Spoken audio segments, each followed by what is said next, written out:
Hello everyone, I am Neelam and you are watching Neelam's parenting. एक ऐसा channel जहाँ पे हम पेरेंटिंग के एस्पेक्ट्स के बारे में बात करते हैं जिससे हम अपना और बच्चों का रिलेशनशिप बेहतर बना सकते हैं। चलिए शुरू करते हैं। First of all I want to say thank you कि आप पेरेंट हैं फिर भी आप इस चैनल पर हैं। इट मीन्स आप कुछ सीखना चाहते हैं। It's really matters a lot. Being a parent doesn't mean कि वी आर परफेक्ट। हमें कुछ सीखने की जरूरत नहीं। Yes, we also need to change, we also need to learn so many thing जिससे हम अपनी और बच्चों के बीच में एक अच्छी बॉन्डिंग क्रिएट कर सकते हैं। और start this video. Before starting this video, I just want to remind you we have on the series of parenting mistakes, जहाँ पे मैंने कई parenting mistakes की बात की है। आप सब लोगों ने उस वीडियो को देखा, अगर नहीं देखा है तो प्लीज चेकआउट कीजिए और मुझे कमेंट कीजिए आपको ये वीडियो कैसे लगे। कुछ ऐसी पेरेंटिंग मिस्टेक्स हैं जिसे अगर हम करने से रुकते हैं या जानते हैं तो मुझे पता है इससे हमारा और बच्चों का रिलेशनशिप बहुत अच्छा होगा।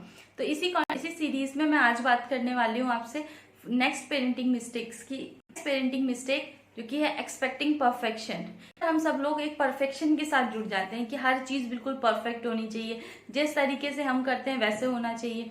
तो जिसकी वजह से एक परफेक्शन सिंड्रोम हमारे साथ रहता है कि everything needs to be perfect. But honestly nobody is perfect. कोई भी परफेक्ट नहीं है, या फिर अभी तक कोई भी परफेक्ट से मिला ही नहीं है। कौन है परफेक्ट, उसकी कोई अपनी डेफिनेशन ही नहीं है। हर एक चीज जिसमें कोई भी गुंजाइश है कुछ भी चेंज करने की तो वो परफेक्ट कहाँ है। And we all are human being, we do so many mistakes. हम सब इंसान हैं और हम सब अक्सर गलतियां करते हैं और आगे भी करेंगे। It's totally fine. जब हम उसके साथ गलती के साथ ही हम सीखते हैं। साथ भी यही होता है, हम लोग भी अपनी डे टू डे लाइफ में कई सारी गलतियां करते हैं और उसी के थ्रू सीखते हैं। ये हमारी आदत परफेक्ट बनने की, क्योंकि हम ग्रो हो चुके हैं तो हम तो परफेक्ट हैं, या फिर हम किसी भी काम को परफेक्ट तरीके से करना सीख चुके हैं। Because we are on the stage, हम एक अच्छी एज में हैं और कई सारे एक्सपीरियंस है हमारे साथ, तो हम बहुत अच्छे से कर लेते हैं। लेकिन जब बात आती है बच्चों की तो वो एक अपनी एक सर्टेन एज में है, उनके साथ भी हम इसी आदत के साथ चले जाते हैं कि परफेक्शन होना चाहिए। अगर वो ड्राइंग कर रहे हैं तो ड्राइंग बिल्कुल परफेक्ट होनी चाहिए। मैं आपसे शेयर करना चाहूंगी एक स्टोरी। एक बच्चे के फादर जो कि कंप्यूटर बहुत इजीली है उनके लिए वर्क करना, तो उन्होंने वही पिक्चर ड्रॉ करने के लिए अपने बच्चे को बोला। तो जब वो माउस यूज कर रहा था तो वो उतना परफेक्शन के साथ नहीं कर पा रहा था। कलरिंग करते टाइम बाहर कलर हो रहा था, तो उसकी वजह से उसको डांटना, क्योंकि वी आर परफेक्ट, क्योंकि हम यूज टू हो चुके हैं कैसे माउस यूज करना है, कैसे कीबोर्ड यूज करना है। बट बच्चों को भी टाइम लगेगा। Same with small kids also, कि अगर वो कोई भी क्रेयॉन से कलर कर रहे हैं तो बिल्कुल बाहर नहीं निकलना चाहिए। We are very particular about it कि बिल्कुल ही ऐसा ए बनना चाहिए या फिर बिल्कुल ही आपकी हैंडराइटिंग ऐसी होनी चाहिए। तो पे हम उनसे ये एक्सपेक्ट करते हैं कि परफेक्शन होना चाहिए, और जब वो ऐसा नहीं कर पाते हैं तो हम इरिटेट होने लगते हैं या फिर ओवर रिएक्ट करने लगते हैं, और कई बार हम उन्हें बुरी तरह डांटने लगते हैं, जिसकी वजह से हमारे आसपास के सारे एनवायरनमेंट में एक अजीब सी टेंशन क्रिएट हो जाती है या फिर फैल जाती है। ये हमारी रिस्पॉन्सिबिलिटी है कि हम अपने बच्चों के आसपास एक अच्छा एटमॉस्फेयर हमेशा रखें, एक हेल्दी एटमॉस्फेयर हमेशा रहे। I want to tell you, please मत करिए ऐसा। अपने बच्चों को प्लीज बिल्कुल भी पुश मत कीजिए फॉर बीइंग परफेक्ट होने के लिए। जब हम ऐसा करते हैं तो एक्चुअली इसका फर्क क्या होता है कि इसका असर क्या होता है बच्चों के ऊपर। जब हमारा फोकस पूरा इस पे रहता है कि किस तरीके से वो परफेक्ट करें, वो हर चीज को परफेक्ट करें, तो इवेंचुअली असलियत में इसका फर्क क्या होता है। जब हम उनके ऊपर प्रेशर क्रिएट करते हैं, वो डरने लग जाते हैं नई चीजों को ट्राई करने से पहले, क्योंकि उन्हें एक डर होता है कि मुझसे ये गलत होगा। तो एसेंशियली हम देख रहे हैं कि इसका फर्क ये हो रहा है, they stop trying new things. वो नई चीजों को स्टार्ट करना ही बंद कर दे रहे हैं, या नई चीजों को ट्राई करना ही बंद कर दे रहे हैं। जो इवन उनके लिए ये बहुत ही ज्यादा अलग से, इवन उनके लिए तो ये बहुत ही अलग सिचुएशन भी है कि वो कुछ एक्सपेरिमेंट करें और वो गलत हो जाए तो फिर बहुत बड़ी चीज हो जाएगी। आई होप यू अंडरस्टैंड कि मैं क्या कहना चाह रही हूँ। It's totally fine if they are not doing something perfect, लेकिन थोड़ा टाइम लगेगा, लेकिन वो कर लेंगे। तो calm down, don't be irritated.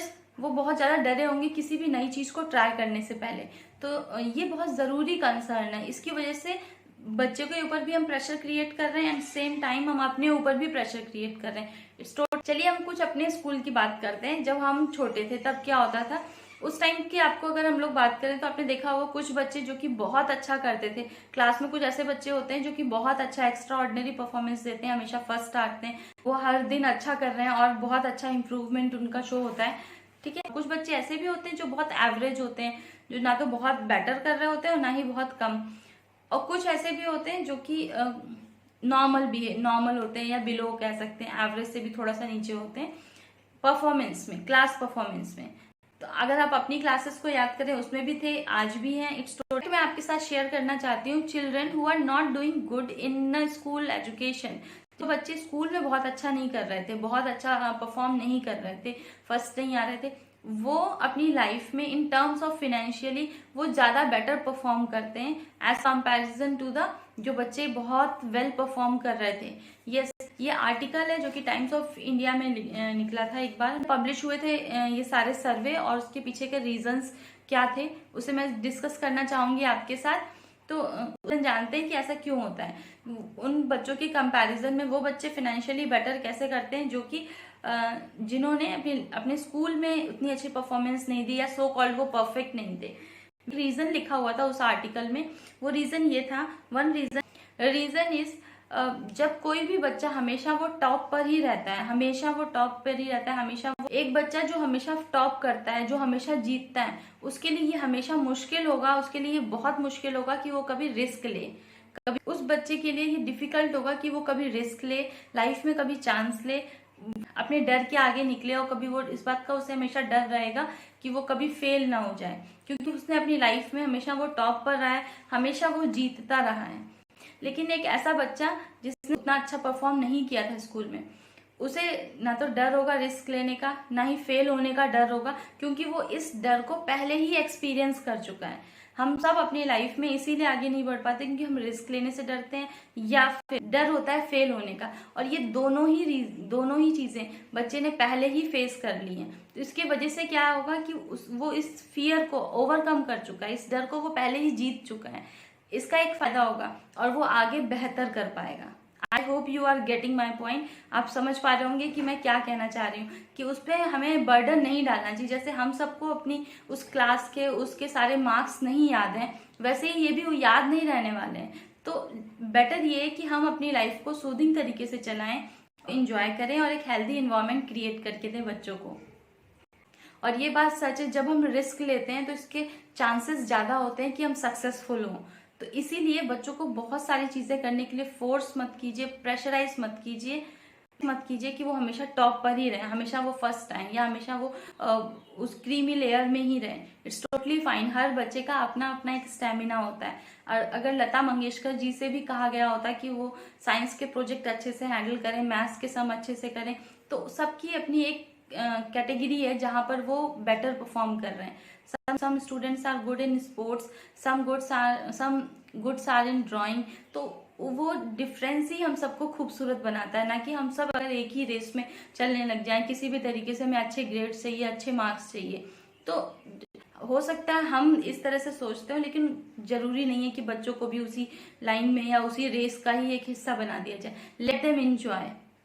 हमने अपनी लाइफ में जो अपने चाइल्डहुड के डेज थे बहुत अच्छे से स्पेंड किए हैं। कोविड की तरह हम घर में नहीं रहे हैं। तो now we need to understand कि हाँ, जो चीजें बच्चे फेस कर रहे हैं वो हम लोगों ने फेस नहीं की हैं। सिर्फ सारी चीजें लेके आना ही जरूरी नहीं है। They are also in pressure. तो हमें वो समझना चाहिए, उन्हें अप्रिशिएट करना चाहिए कि still they are doing so much. When we appreciate the things are grown, वो पॉजिटिव तरीके से जाएंगी। और ये जरूरी है कि हम तो एटलीस्ट उनको अप्रिशिएट करें। जो वो सब घर में बंद होगा और हम ही अगर उनकी निगेटिविटी सामने रख रहे हैं, तो ये बहुत मुश्किल हो जाएगा उनके लिए ये समझना कि लाइफ में कैसे आगे बढ़ा जाए। तो हमें हमेशा उन्हें इंस्पायर करना होगा। हमें हर दिन कोशिश करनी होगी, हमें खुद फोकस करना होगा प्रोसेस में, ना कि रिजल्ट में।